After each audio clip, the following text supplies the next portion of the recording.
Hello everybody, Sean here with Adobe Photoshop tips and tricks. Today we are working in Photoshop CC and one of my most requested questions on Twitter has come up. Sean, can you give us an example of a photo restoration project? Absolutely. Surprisingly enough, we haven't actually got into detail with this in the past. This is actually one of the most things that I actually do in my daily workflow. Um, it's a very popular procedure. I do it almost every day. At one time or another, a photo restoration project always seems to come up. Now, let me just say, by every time Photoshop gets better and better with each version, there's tremendously an improvement on the tools. There's all different ways to do things. I never do a photo restoration project the same. I always do it differently. It depends on what mood I'm in, what tool I'm comfortable with that day. There's multiple different ways of doing it. I'm going to just roughly show you a little bit of each tool and how I would use them. But every time I work on a picture, I guess it really does depend on the picture. But it will depend on how you work on the image. So this image is in pretty, it's not, extremely bad, but when you look at this, a regular person would look at this and say, ugh, how can this be fixed? You know, I already in my head know a few little tips and tricks on how to get this going. So I'm not going to do the entire tutorial because it would take too long. So what I'm going to do is I'm going to show you different tips and tricks and different procedures on how to work on an image like this, and then I'm going to jump ahead and show you the finished product now that I'm done with it. Okay, and this was my latest photo restoration. So right off the bat, what I would like to do is I would like to just go in and crop, get rid of a lot of that nastiness. Okay, it's always good to crop either way, and it'll help save us time. So I like to go in there and do a nice decent crop right off the bat. And then I would just start looking at things that really, draw your eye. Okay, we have these big cracks here. Of course, we have the arm here. We have the couch here. We have the sides. Okay, there's many different tools in Photoshop for photo restoration. The number one, back in the day, if you would have asked me this a few years ago, I would have said my number one tool is the clone stamp tool. But now with content aware fill and all that, I've been using the spot healing brush. Let me show you. Look at that. And I am using a pen tablet. Of course, I take my time when I do these, and I spend a long time on each one to make sure that, it's coming out good. But look how awesome the spot healing brush is. I'm doing these strokes, these long strokes, short strokes, and Photoshop is filling in where it thinks it's going wrong here. The more strokes you do, the more accurate, instead of just one big one. I'm using a decent sized brush here, and I'm cleaning up all the tears and rips. Okay, coming in here, you have some bigger ones here. So maybe what I would like to do is on the big stuff is you could do a few things. One is the patch tool. That always seems to work good. Look at that. Okay, so I'm making selections with the patch tool, and then I'm grabbing it from an area that's already fixed, and it's blending it in. And this will cut time later on when I go in there with a finer brush. Okay, a lot of this stuff is faded.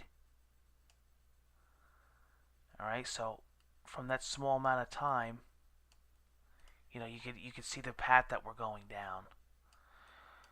So there's no really wrong tool to use in Photoshop for this.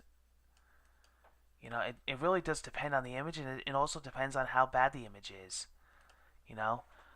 But already, just by doing this quickly for this demo, look how much progress I've already made on this image. Alright, so far we've used two things. We've used the patch tool, and we used the spot healing brush. And then I'll go back and use those tools again. Here's another really good one, is the clone tool. That's the classic one that we used to use back in the day. Alright, this is also a great tool. Look at this. You can pull in patterns. You can really get in there. Clean this up really nice.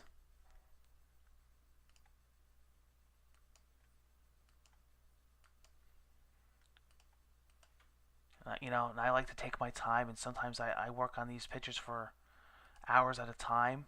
Some of them are not too bad. What's nice about Photoshop is there's different tools for different pictures depending on how bad the picture is, depending on where the photo needs to be restored, as far as how bad it's teared or ripped or cracked, um, where it is in the image. You have the nice fine tools. You have the patch tool. You have the clone stamp tool. You know, uh, Me, I'm always a big clone stamp tool. I guess because I pretty much was using it since the beginning, but it always seems the most accurate to me. But I've been using more and more of the spot healing brush. I mean, I can't believe how awesome it is on skin textures, and how it's now with content aware fill attached to the spot healing brush. That really helps a lot too. And this is just a great way to clear up an image. Then you have these big intense spots here. See, so this might not work as good in this area. So different tools for different parts of the image. That's what I always tell people. People say, "What tool do you use?" I tell them, "Listen, I use pretty much everything. I switch back and forth, and I depending on the image, I use what I need to use. It's pretty much second nature. I know when to switch to what tool. You know, like now for here, I'm going to use the spot healing, so I'm going to switch. Okay, so we're on the clone stamp tool here. See that? And we have the patch selected here, so we're going to switch to spot healing. This is going to be great for the skin. Get in here onto this hand and fix this up. Fix the edges. Do some little changes here.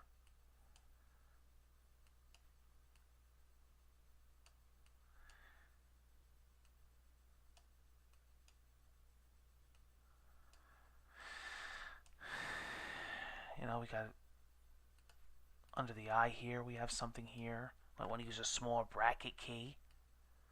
And I'm doing this fairly quick for the demo, but normally I really take my time and go slow and think this stuff out, and approach this with the best tools that I can,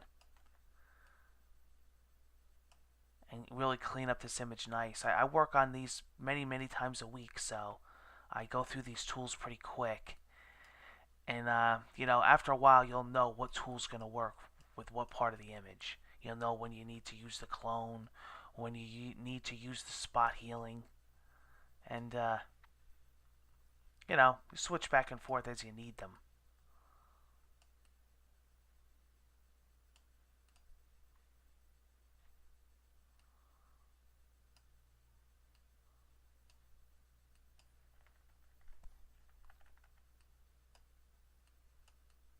You want to take away all the stuff that your eye goes to,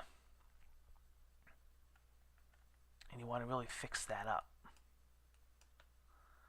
All these cracks here, you want to go through each one and smooth them out. Anything that's going to draw your eye. Okay? And then I do even a little bit of a color restoration, and I take the tones out of the picture, and I make them nice and black and white, or sepia if that's what the client wants. So already, just doing this real fast for the demo, look at that image already. Now I'm going to show you the finished one. Okay? Look at that. I fixed the colors up. I did a little vignette. I did some sharpening. I went over the image a couple times. So it's definitely nice to have a photo the way that we start it with, and then ending in a result like this. It really blows people's minds, and they, especially if the picture is dear to them and personal, and it has a lot of memories baked in the image. It's nice to be able to take these images and really restore them back to the way that you remember them when they were taken. Photo restoration is great. Like I said, try out those tools.